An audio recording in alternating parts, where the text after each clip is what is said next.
Welcome guys our public school online classes. Guys इस video में हम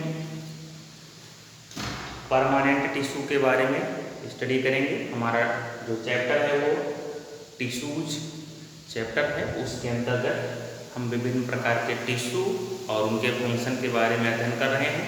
तो यहाँ पर हमारा जो दूसरा प्रकार का टिश्यू है वो है परमानेंट टिश्यू, जिसको हम हिंदी में अस्थायी ऊतक बोलते हैं। आपको जैसा कि बताया गया है कि एक ही आकार की और एक ही फंक्शन करने वाली समान प्रकार का कार्य करने वाले कोशिकाओं के समूह को हम टिश्यू या फिर ऊतक बोलते हैं। इन कोशिकाओं के बीच में अगर छोटे छोटे स्पेस है, खाली स्थान है, तो इस खाली स्थान को हम इंटरसेलुलर स्पेस बोलते हैं। जैसे ये दो टिश्यू हैं, एक ये टिश्यू फर्स्ट हो गया और ये टिश्यू सेकंड हो गया। तो इस दोनों फिगर में आप देख रहे हैं कि दोनों फिगर में कुछ ना कुछ अंतर है। इसमें आप देख रहे हैं कि जो इंटरसेलुलर स्पेस है, कोशिकाओं के बीच का जो खाली स्थान है वो लगभग एब्सेंट है, खाली स्थान ना के बराबर है। लेकिन इसमें आप देख रहे हैं जो इंटरसेलुलर स्पेस है वो ज्यादा है। तो हम कह सकते हैं कि इस टिश्यू में इंटरसेलुलर स्पेस एब्सेंट है और इस टिश्यू में इंटरसेलुलर स्पेस प्रेजेंट है। अंतराकोशिकीय स्थान इसकी हिंदी होती है। तो यहाँ पर आप देख रहे हैं कि जो इंटरसेलुलर स्पेस है इसमें प्रेजेंट है। तो पिछले वीडियो में जो आपने देखा था वो परमानेंट टिश्यू के बारे में हम पढ़े थे, जिसमें इंटरसेलुलर स्पेसेस सामान्य तौर पर एब्सेंट होते हैं। और आज हम जो टिश्यू पढ़ने चल रहे हैं परमानेंट टिश्यू, अस्थायी ऊतक। अस्थायी ऊतक में जो इंटरसेलुलर स्पेस होते हैं वो सामान्य तौर पर प्रेजेंट होते हैं, अर्थात कोशिकाओं के बीच में खाली स्थान होता है। तो ये देखते हैं हम परमानेंट टिश्यू हम किसको बोलेंगे। तो सिंपल भाषा में, साधारण भाषा में हम बोल सकते हैं कि ऐसा ऊतक जिसकी कोशिकाएं डिवीजन और ग्रोथ, विभाजन और वृद्धि की क्षमता खो चुकी होती हैं, ऐसे ऊतक को हम अस्थायी ऊतक या फिर इंग्लिश में परमानेंट टिश्यू बोलते हैं। Those tissues in which the growth and division capacity has stopped. Capacity का मतलब होता है क्षमता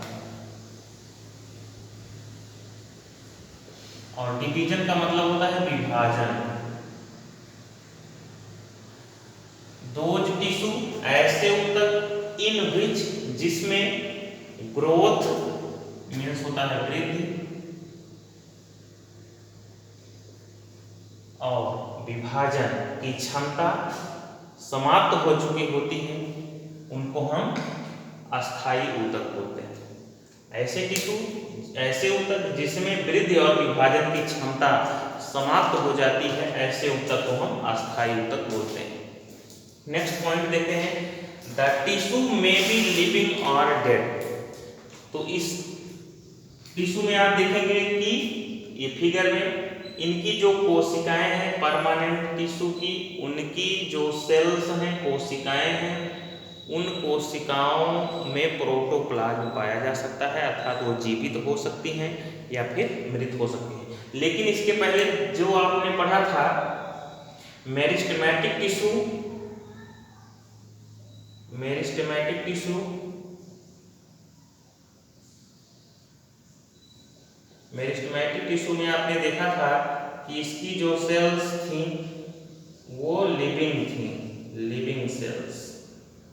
और इसमें परमानेंट में क्या है, जो परमानेंट टिश्यू होते हैं उनकी जो कोशिकाएं होती हैं वो जीवित अथवा मृत भी हो सकती हैं। लेकिन जो इसके पहले आपने विभाज्योतक पढ़ा है, मेरिस्टेमेटिक टिश्यू पढ़ा है, उसकी जो कोशिकाएं होती हैं वो लिविंग होती हैं। यहाँ पर आप देखेंगे कि लिविंग और डेड, जीवित अथवा मृत दोनों प्रकार की कोशिकाएं हो सकती हैं। नेक्स्ट पॉइंट हम देखते हैं, दीज में बी थिन और थिक वॉल्ड। इनके जो टिश्यूज हैं वो पतली भित्त से घिरे हो सकते हैं या फिर इनकी भित्ति मोटी हो सकती है। सपोज दैट ये थिक वॉल है, मोटी भित्ति है, और इसकी जो थिक वॉल्ड टिश्यू होते हैं उनकी एक खासियत ये होती है, ये सामान्य तौर पर डेड होते हैं। जो पतली भित्ति वाले टिश्यू होते हैं वो लिविंग होते हैं। तो अंतर आपको स्पष्ट होना चाहिए। जो टिश्यूज होते हैं वो लिविंग हो सकते हैं अथवा डेड हो सकते हैं। उनकी जो वॉल है, जिस मेम्ब्रेन से वो घिरे हैं, अगर वो मेम्ब्रेन मोटी है, थिक है, तब ऐसे टिश्यू ज़्यादातर कंडीशन में डेड होते हैं, और अगर उनकी भित्ति पतली है तो मुख्य रूप से ये देखा जाता है कि वो टिश्यू लिविंग होते हैं। अभी आगे आपको और इसके बारे में देखना है।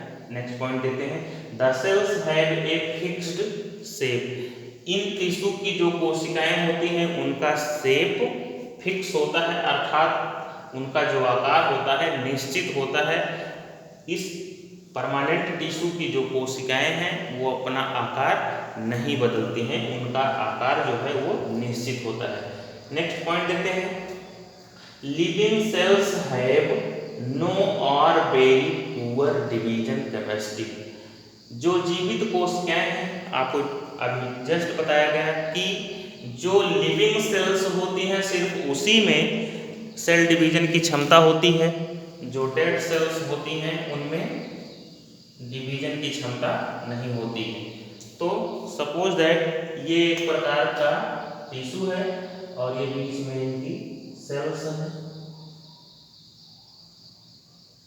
तो अगर इस टिश्यू, अगर ये सपोज दैट ये क्या है, लिविंग मान लीजिए टिश्यू है, लिविंग टिश्यू, और एक और ये सपोज दैट कोई डेड टिश्यू, ये डेड है। तो इसकी जो कोशिकाएं हैं वो भी डेड होंगी, क्योंकि जब कोशिकाएं डेड हैं, मृत हैं, तभी ये टिश्यू डेड हुआ है। अब इस डेड टिश्यू में जो है कोशिकाएं जो हैं उनमें डिवीजन की क्षमता नहीं होगी, अर्थात इसमें नो सेल डिवीजन। इसमें जो कोशिकाएं प्रेजेंट हैं उनमें कोई भी विभाजन की क्षमता नहीं होगी। और आगे हम देखते हैं जो लिविंग टिश्यू होते हैं, लिविंग टिश्यू किसको बोलेंगे, ऐसे टिश्यू जिसकी कोशिकाएं जीवित होती हैं उनको हम लिविंग टिश्यू बोलेंगे। तो लिविंग टिश्यू में भी जो कोशिकाएं पाई जाती हैं उनमें विभाजन की जो क्षमता होती है बहुत कम अथवा ना के बराबर होती है। तो वही पॉइंट में कहा गया है, लिविंग सेल्स है, जीवित कोशिका में है नो और वेरी, बिल्कुल नहीं अथवा बहुत कम, पुअर मीन्स थोड़ा, वेरी पुअर डिवीजन कैपेसिटी।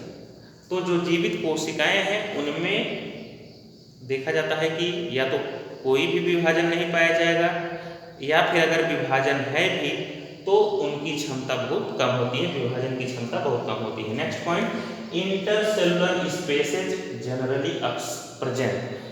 तो अभी हमने आपको फिगर में जस्ट बताया है कि अगर ये दो प्रकार के हम टिश्यू मान लें, इनमें देख रहे हैं आप कोशिकाओं के बीच में आपस में जो खाली स्थान है वो बिल्कुल ना के बराबर है या नहीं है, तो हम कहेंगे कि इसमें जो इंटरसेलुलर स्पेस है वो एब्सेंट है।